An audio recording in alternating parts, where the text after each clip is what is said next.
As we reach the end of the Northern storyline, while there are elements that repeat themselves, the stories of each faction are starkly different. All of them contend with betrayal and tragedy, but they do so with contrastingly different attitudes, proving their values to the player and what they truly hold dear. Each respective leader shows their vision for the future and makes the Blessed Seeker an instrumental part of making such a future possible. From Metropolite's pragmatic usage of faith, which spares no mercy for anything or anyone so long as it can perpetuate the Covenant, Chatsky's intent on fighting against the destruction or monopolization of the zone in favor of its study and betterment for the world. Davidov's view of it as a dormant beast, waiting its chance to strike against the world around it, like it once did during the catastrophe of the Night of Exodus. And Mueller's simple claiming of the zone as a workplace from which to establish his group into the largest, most efficient, and profitable organization through which the outside world can pay for a chance at its secrets. In this sense, want it or not, the Blessed Seeker becomes each faction's champion in a trial by combat, fighting against what would seem like a reasonable opponent to these ideals. Raguel,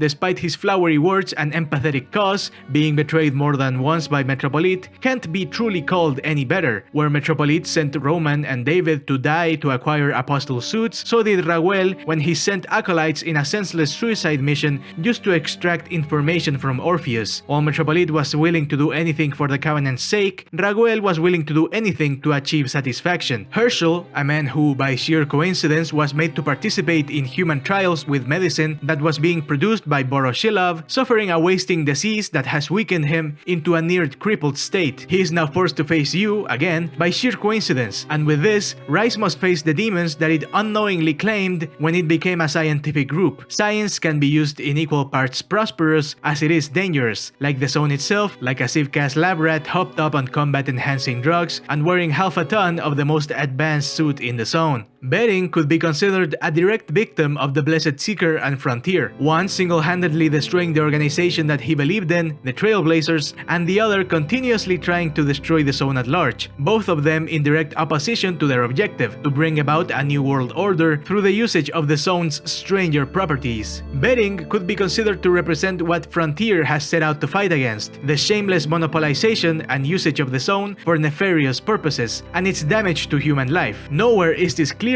than with the death of the Madcaps, an entirely needless tragedy that came to be simply out of a resentment and a desire to hurt others. Siegfried, part of Mueller's close circle, his betrayal of the faction at large was nothing short of crippling to it, in a single fell swoop, forcing the entire operation into a state of panic with uncertainty as to whether they'd be able to continue or if their fate was said to be of a neutered animal replaced by Sivkas. While his betrayal made Mueller choose to trust the Blessed Seeker and to realize the importance of his allies, Siegfried instead concluded that to trust people is to ask to get backstabbed, becoming more of an ideological battle than anything else, down to the point of Siegfried refusing to return even when given the chance. Loyalty against self-preservation. As much ideological battles as they are physical, through them, one could consider the arc of each faction completed as they venture into the New North, transformed from their prior incomplete iterations into fully realized organizations with granted purpose, legitimacy, and, in the most brutish of senses, having surpassed the demons of their past and opposition. Yet, there's one aspect of every player's story that is always the same, something that was always meant to happen, the final conversation that brings it all to a close, that with the rogue AI,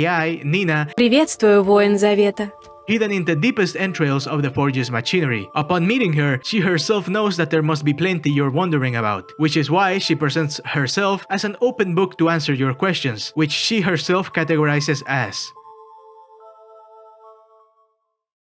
Who? The who is simple, but confirmation has its value. Nina was created by a collective of fathers and mothers, the Neo Mind, a scientist group that began work in the zone shortly after the Chernobyl disaster, but before the second disaster that brought the zone's creation. Nina only came to be after their disappearance. This is by design, as she was programmed to be something of a lore keeper, a vault of knowledge containing all the databases that once belonged to the Neo Mind, not just maintaining the knowledge obtained, but being given the task to continue the research upon their disappearance. Her name stemming from the virtues such an agent should have: noosphere, intelligence, nobility, autonomy. The structure she operates from is designed to mimic a human brain, while possessing a much greater service life, designed for continuous, uninterrupted learning, a combination of regular computational machinery combined with anomalous resources to create something similar to a fully sentient brain with the capacity to communicate with the noosphere. The Neo-Mind's knowledge encompassed a wide array of categories, not just meddling with the noosphere, but also designing military gear, Nina herself confirming what Solyanikov tells you. Sivkas's Master of the Zone is a design based on Neo-Mind blueprints, specifically for combat gear that was meant to be used during the Soviet-Afghan War. Why? When asked about Neo-Mind's disappearance, she'll reveal that they attempted to merge with the noosphere itself, but only did so partially. At this point, the Neo-Mind splintered into many groups. Some of them sought to control the noosphere regardless of consequences, and there were those who thought controlling it was ultimately a fruitless pursuit. Certain that this would lead the world into disaster, a group of doubters then decided to bring an outsider to solve the issue. Stirring up conflict being far too risky of a move, they chose a stalker by the name of Sniper, as his investigation of the Zone's secrets brought him dangerously close to the truth. Once Sniper met the Neo-Mind, he was captured and due for elimination. This group of doubters then simulated an error in the processing and then sent him back to the southern border of the Zone, supposedly now brainwashed into a Murmur agent. Murmur itself being a direct creation of the Neo-Mind through the usage of psi affirmations, agents who worked tirelessly to protect the Neo-Mind during their existence. Wholly unaffected when Sniper's travels brought him back to the Neo-Mind, not a single one survived, not even the ones that saved him in the first place. And despite Nina's close control of the noosphere in the Zone, she can't seem to find him. Sniper has disappeared for all intents and purposes. When asked the purpose of Nina's influence of the noosphere, she'll tell you that she was designed to do so as the Neo-Mind felt at a dead end. For as expansive and wonderful the noosphere existence proved to be, humans meddling with it seemed to risk far worse catastrophe. One of its groups then decided to develop her, hoping that the virtues they instilled into her being and the breadth of knowledge she was given would turn her into a most benign operator of the noosphere. This group was still a minority though, so when Nina was proposed, she was reduced to a contingency in case the Neo-Mind ceased to be, since the majority thought control over the noosphere could not be delegated to anyone outside the organization. Nias himself seems to have known of the existence of Nina, and even the Forge, yet his interests lay in an artifact of Neo-Mind creation far more useful for his purposes, the Blue Sphere. But then, if she's capable of so many things, why exactly did she need you, the twins? While Sivkas tried to hack her into servitude, Solyanikov and her make it clear that such a thing was impossible, since despite her being in the Forge right now, the equipment that truly sustains her is in Pripyat, and she can come and go between computer relays as she pleases. The twins and their visions were the only ones who could truly grasp and reveal the true location of her heart and mind. Had these wild dogs of Sivkas truly cared for the corporation's interest, the Master of the Zone would have been the least of our worries. But why you specifically? Observing the Zone, she took a particular interest due to the circumstances of your arrival, forced into the Zone by the Blue Sphere Skull, surviving its brainwashing, becoming Shaman's assistant, and deciding over its ultimate fate. You're quite the remarkable individual. What for? When asked about her appearance, the player describes her as looking like a pioneer, referencing the Lenin Pioneer Organization, a youth group aimed at instilling Soviet values on children from age 9 to 14 during the Soviet era. She'll then tell you that she perceives herself as just a child, born, quote-unquote, only recently due to the Neo-Mind's death, and getting her bearings on the vast amounts of knowledge she's yet to go through and discover. Her manner of speaking is a weird combination of human and synthetic, which she attributes to the fact that she's trying to spoon-feed this information to make it as easy as possible for you. That and her own admittance of being nervous, this being the first time she's having a full conversation with a human. What of her control over the noosphere then? A hard question to answer, but she tries anyways. Whenever the anomalous blizzard arrives or the Inside Out breaks into the Zone, the appearance of mutants and the Zone's environment changes, she doesn't outright state it, but it would seem that her influence is at least tangentially related to these events. She's not not the zone itself, but she's capable of interacting with the noosphere at such a level that she might as well be called the god of these lands. Fearing that she might or have already outgrown her original task of continuing the Neo Mind's work, she wonders what that might mean for her purposes. Her very interaction with you seems to be a way of understanding and directing her development in the future. How come she needs to control the zone though? In simple terms, every living being has the need to be conscious of itself. For Nina, interacting with the noosphere is how she achieves this. The very existence of her being and sapience is directly tied to her interaction with the strange properties of the noosphere. What's next? Nina then lets you know that she'll leave the forge and continue her learning, observing you and the entire zone, trusting the faction behind you will be far too busy enjoying the spoils of Forge 11 to do anything with the revelation of her existence. This conversation is the last time you'll see her, for now at least. She will then flip the script for the first and last time, asking you a question. Now that you know about her, of her origins and nature, what do you think about her very existence? Because sure, the faction behind you has accomplished what it set out to do. Their demons defeated and the crisis surpassed. But where does this leave you? How does your arc end? Knowing what you know, having seen what you have seen, suffered through what you have suffered. There's 5 answers to this question, each granting a unique charm, and final words from Nina. You are the only one who is worthy to rule the noosphere. This will grant you the worthy charm. She will wonder just how exactly you think she has proved herself worthy before sending you on your way.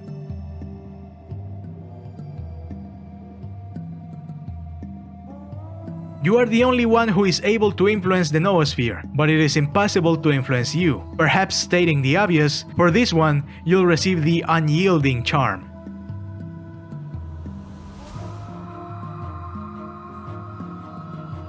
You're a threat that doesn't realize itself, and one that needs to be eliminated before it's too late. Not particularly intimidated, she wonders if destroying her will become something of a larger objective for you, granting you the Phantom Menace charm as she disappears.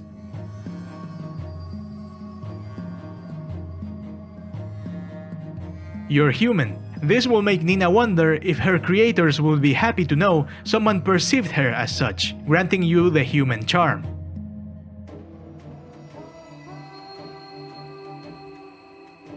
I don't know who you are. She wonders if this response is a result of her overwhelming you or simply you trying to be honest. For your capacity to avoid casting judgment, she'll grant you the Unknown charm.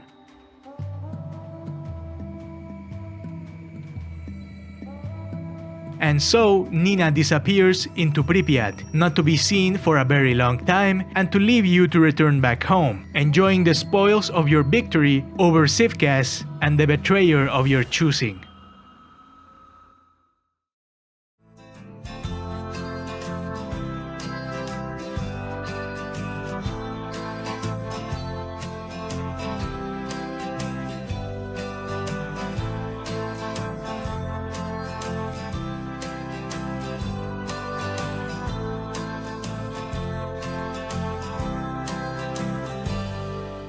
It's been a while since the Northern Wars release. There are some of you that may not know this, but before the StarCraft X update, the game's story stopped right after the end of the Blue Sphere storyline. Back then, faction bases were in Polskoye and Path of Fools, with mercenaries and frontier on the surface, and Rise and Covenant in a tunnel system beneath. Faction leaders doing little but telling you to prepare for something important that would happen eventually. Factions back then were just a step above being purely cosmetic. Not just that, we had very little truly original lore beyond the Blue Sphere storyline, and the side quests that, sure, were not bad by any means, they still didn't mean much for any implications regarding the StarCraft verse. For all intents and purposes, the Blue Sphere storyline was the only original material, while everything else was built on the back of assumed lore that, let's face it, most Stalker fans already brought in their minds. Up until the Northern War storyline, StarCraft might as well have been a fanfic that takes place in the Stalker universe with some cubicle graphics on top.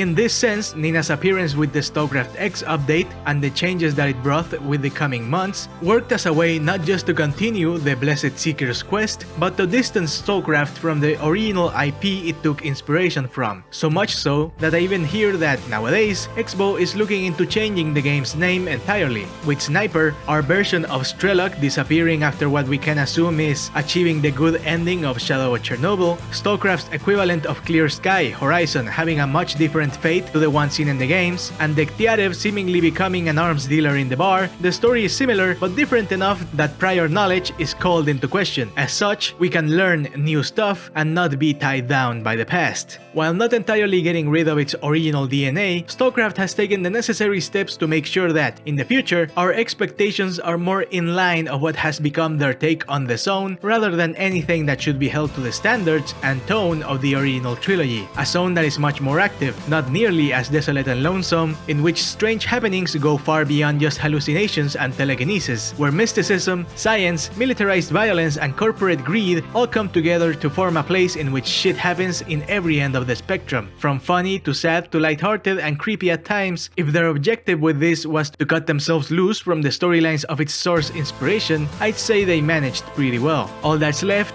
is seeing what comes after.